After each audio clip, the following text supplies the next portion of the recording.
Today, Dr. Oz in Pennsylvania. Dr. Oz. Wow. I hadn't heard that voice in a while, and to be honest, I really haven't missed it. But yes, Trump has endorsed Dr. Oz, and we've talked about Dr. Oz's daytime snake oil carnival in detail before, so I didn't think his campaign could surprise me, but it has, because it's been a shit show, starting with the fact that for years he's lived in New Jersey, and his social media still frequently shows him at his North Jersey mansion, so he is running for office in a state he doesn't seem to want to live in. When he wasn't in New Jersey, he was often here in New York, and the reason I know that is his show filmed in this studio.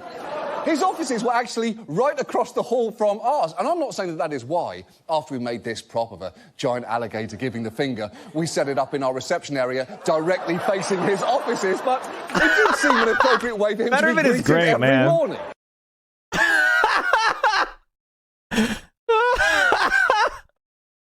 He's like, yeah, let's do this clip of someone flicking off Dr. Oz. Oh, man. I agree with him, 100. Pennsylvania is a state that could well determine who controls. Oh, man. Woo-wee! All right, what else we got? Oh, here's another fun little treat. Katie Porter yelling at a fucking conservative. Now, this is a treat. Katie Porter, chat, should be the most right-wing Democrat that exists in Congress. This is my right flank of what I consider acceptable politics to be. Katie Porter is the most right-wing politics that's acceptable. She's the furthest right you could possibly be. So let's go watch Katie and have fun. At today's gun hearings, Representative Katie Porter got into it with a witness that had been brought in by the Heritage Foundation. And the witness did not like it when Katie Porter pointed out how that witness had previously misrepresented a proposed assault weapons ban. You'll see that in this clip. Ms. Swear, in 2019, you testified on Representative Cicilline's bill, the assault weapons ban, before Congress. Oh, yeah, dude. What the fuck? At the 2019 hearing, Representative Jim Jordan asked you if law-abiding people will be less safe to protect themselves if that bill was passed. Do you remember your response? I have a general idea of what I would have said under that circumstance, but no, I don't remember my specific words. You said, and I quote, "I think worse than that, sir, you will see millions of otherwise law-abiding citizens become felons overnight." Yes. For nothing more than having scary-looking features on firearms. It's I was true. quite surprised by your answer. You read the bill before you came to Congress to testify against it, yes?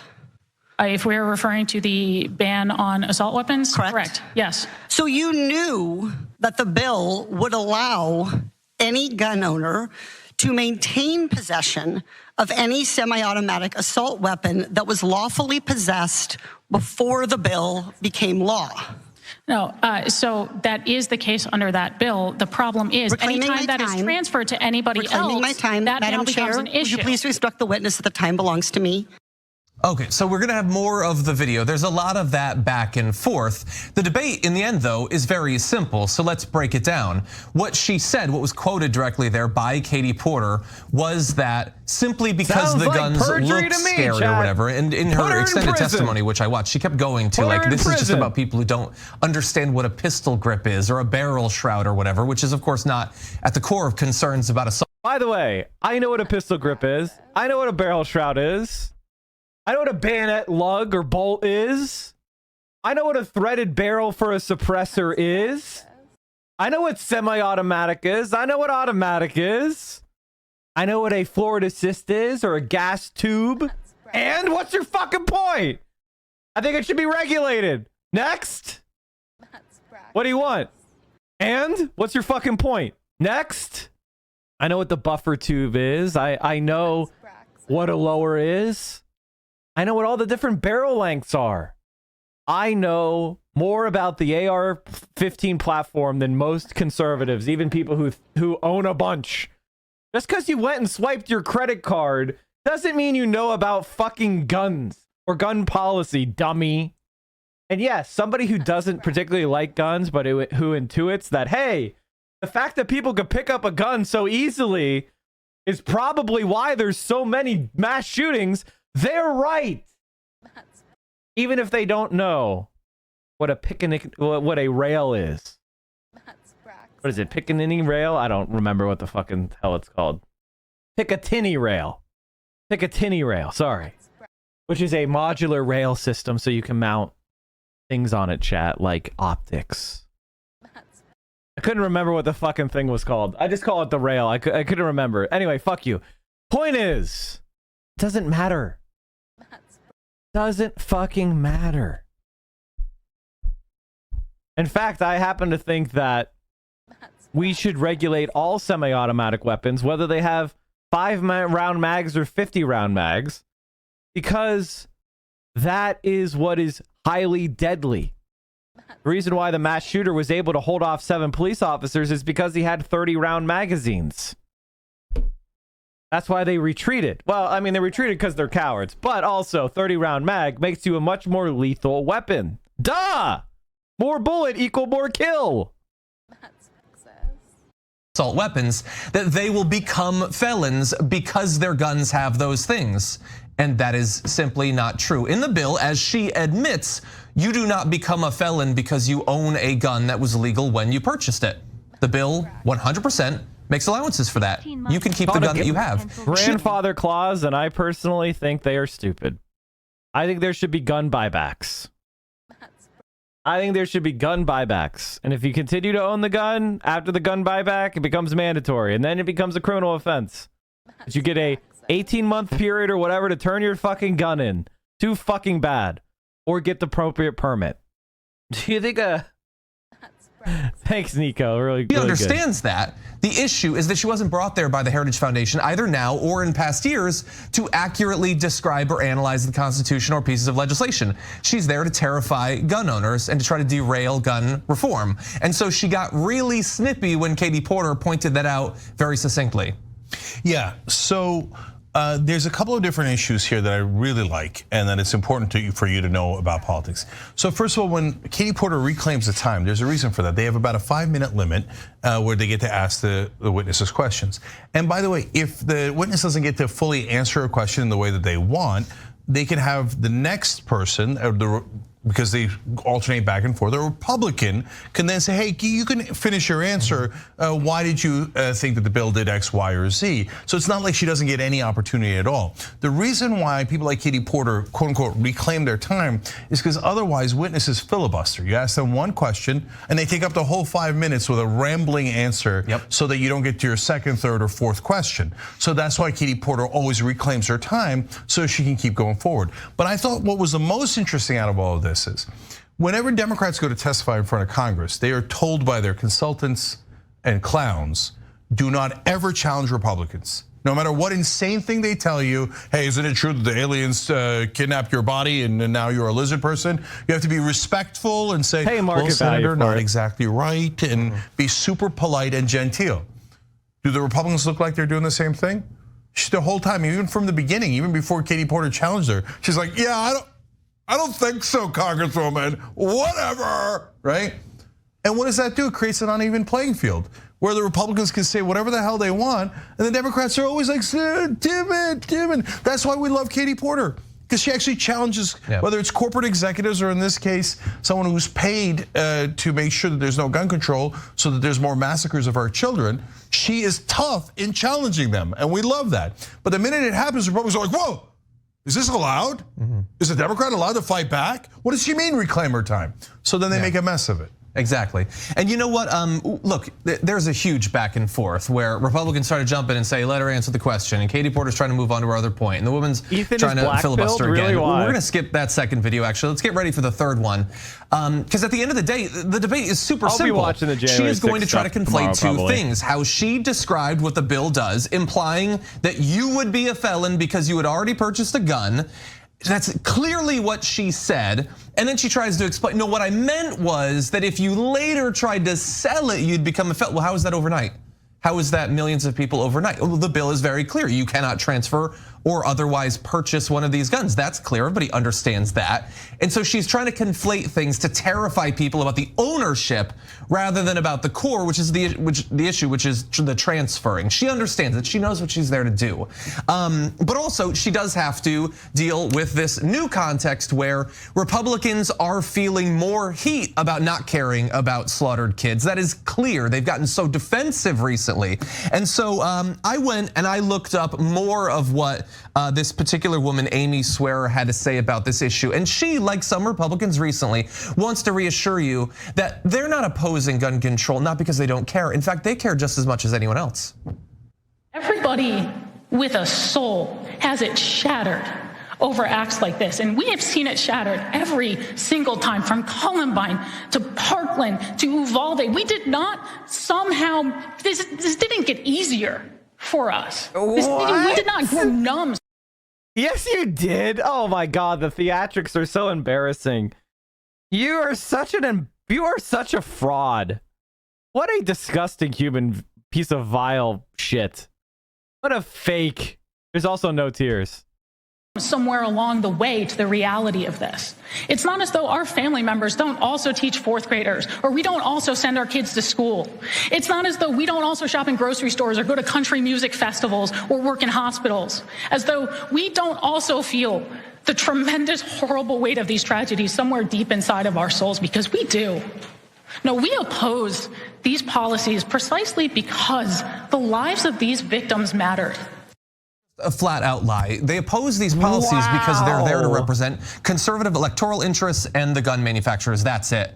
She can say we didn't grow numb, and maybe they didn't. Maybe they've been numb for a really long time. Maybe they started out numb. Maybe they never cared. Jesus All I know Christ, is that she is there, and you can watch many minutes of her testimony. She's there to do what all the Republicans have done after this shooting and after all the past Enemy ones. of humanity She says gun control wouldn't matter. She She went on to talk about how we needed just earlier intervention, even though she doesn't mention red flag laws. She literally goes off about how we need more locked doors and everything, never explaining why the guy wouldn't just shoot out the windows on the first floor rooms with the assault weapon she has.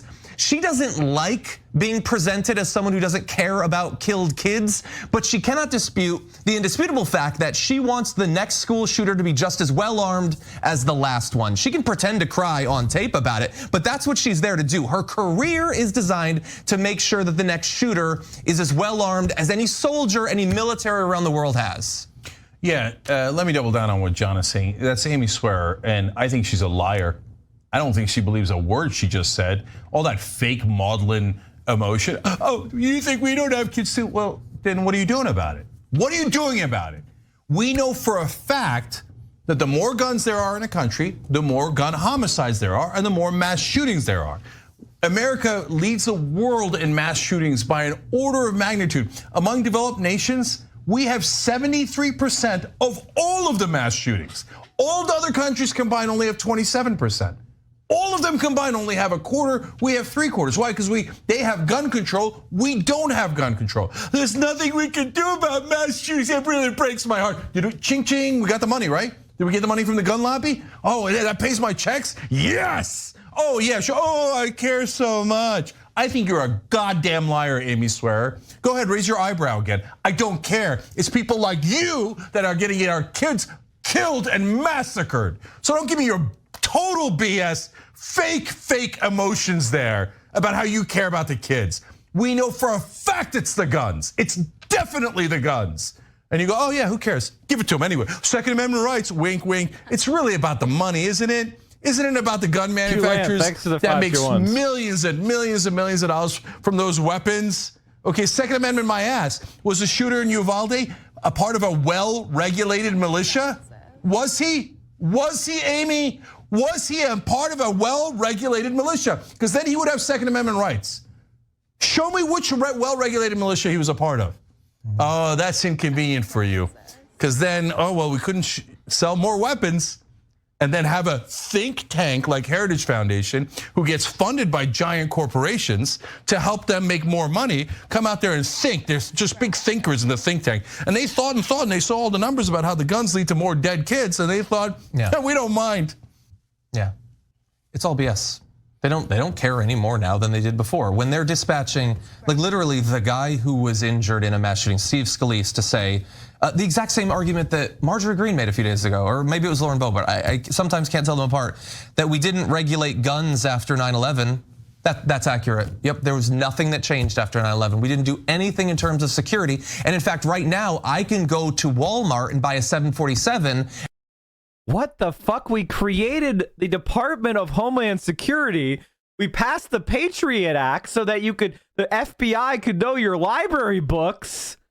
We created a whole new cabinet level department. We hardened every single cockpit door of every single commercial airliner. We professionalized airport security and screening. We wouldn't let you wear your shoes. You can't take a bottle of water on the plane. I flew before 9/11, chat. You could walk to the gate. Anybody could go through security. You didn't even need to have a ticket. You could, and it was private security. It was whatever the airport had. It was just some guys with a metal detector. You could just stroll on too. You could take your loved one to the gate and sit with them. And then when they left, you could kiss them goodbye. You could actually go and meet someone at the gate as they came off the plane. Police say brothers aged 14 and 11 broke into Florida gun store and stole 22 weapons, and they got caught and arrested? What the fuck is she trying to say? I don't know what she's trying to say, chat. And just take off from the street outside of my house right now. There's no regulations and there's no training required. Or Louis Gohmert going up and saying that this is all due to the fact that there's not prayer in school. Just like disgustingly ignoring the fact that all of those kids were praying right before they were killed. We're supposed to believe that they care. We're supposed to believe that she cares about the law. The idea, even the Supreme Court interpreting the Second Amendment, that there's some sort of personal right to ownership of firearms, that was invented like a decade and a half ago, hundreds of years into the history of this nation. That is not at all how the Supreme Court had ever interpreted the Second Amendment before that. But she's a legal scholar. She supposedly would understand that. Would understand why. If it was, I mean, I think any single one policy is not going to solve all of these mass shootings.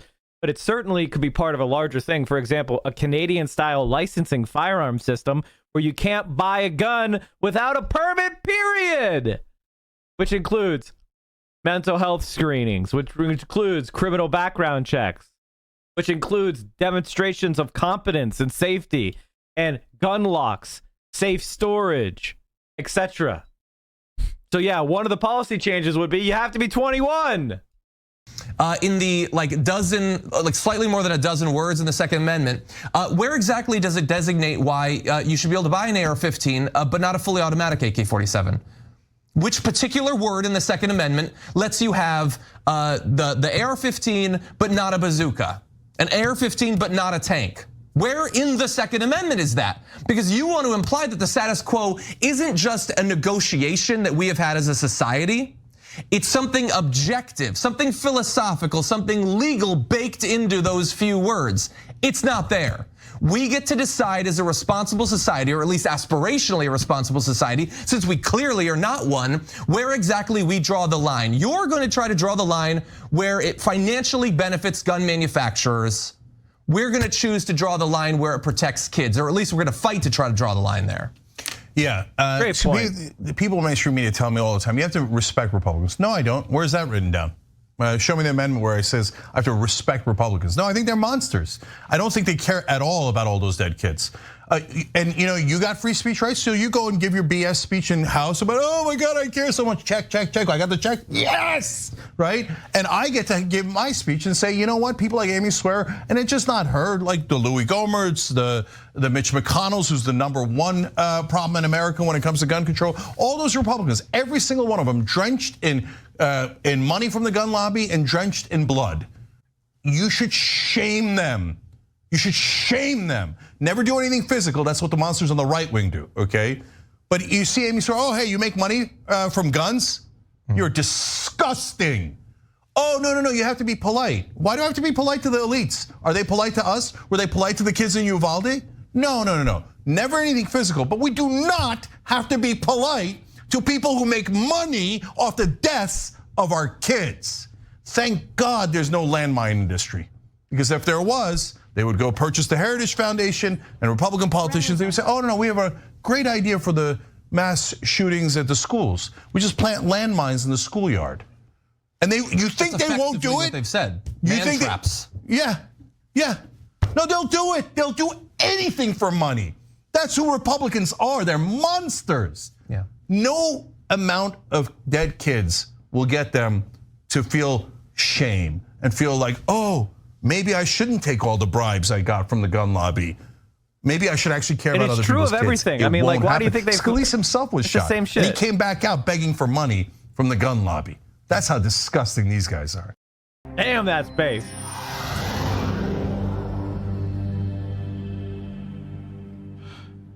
I did it. Did you see the muskets he had? Magnificent. Hand me the quill so I can draw them before I forget.